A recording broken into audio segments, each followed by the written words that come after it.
ষান্মাসিক সামষ্টিক মূল্যায়ন ২০২৪ ইতিহাস ও সামাজিক বিজ্ঞান ষষ্ঠ শ্রেণী। মূল্যায়ন প্রজেক্টের নাম দায়িত্বশীল ভূমিকায় আমি। এখানে কাজ একে দিয়েছে যে চলো সহপাঠীকে জানি। ক নম্বর প্রশ্নমালা তৈরি। আমার একজন সহপাঠী পরিবার ও এলাকা বিষয়ক তথ্য সংগ্রহ করব। বৈজ্ঞানিক অনুসন্ধানের ধাপ অনুসরণ করে আমরা এই কাজটি করব। তথ্য সংগ্রহের জন্য নিম্নোক্ত দুটি প্রেক্ষাপটে প্রশ্ন তৈরি করব। দুইটি প্রেক্ষাপটে প্রশ্ন তৈরি করতাম।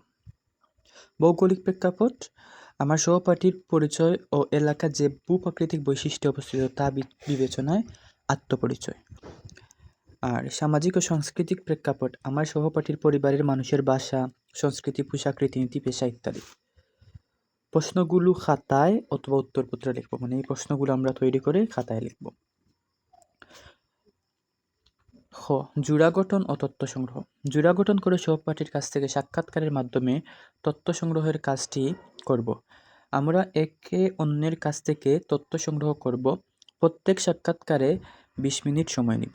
ফলে দুটি সাক্ষাৎকার 40 মিনিটের মধ্যে শেষ করব। এজন্য আমরা সহপাঠীর কাছ থেকে অনুমতি নেব। শেষ করার পর নিচের সতীর্থ মূল্যায়নের রুবিক্সটি খাতায় লিখে পূরণ করব।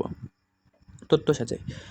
প্রাপ্ত তথ্যকে বিশ্লেষণ করে উপরের উল্লিখিত দুটি প্রেক্ষাপটে সহপাঠীর আত্মপরিচয়ের বিবরণ লিখি।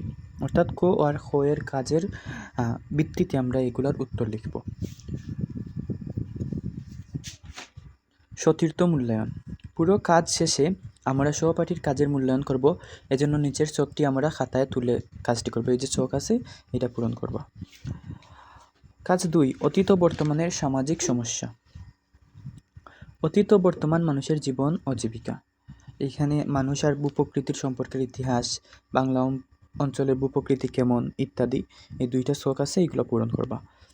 বিভিন্ন ভূপ্রাকৃতিক বৈশিষ্ট্য এবং মানুষের জীবন জীবিকা। এই যে কাজ 3 দিয়েছে, যেটা হচ্ছে কি দায়িত্বশীল ভূমিকায় আমি, আত্মপ্রতিফলন, দল গঠন ও আলোচনা, গ নম্বরে প্রতিবেদন লিখো। এই কাজগুলো করলে তোমাদের এক্সাম শেষ। ধন্যবাদ।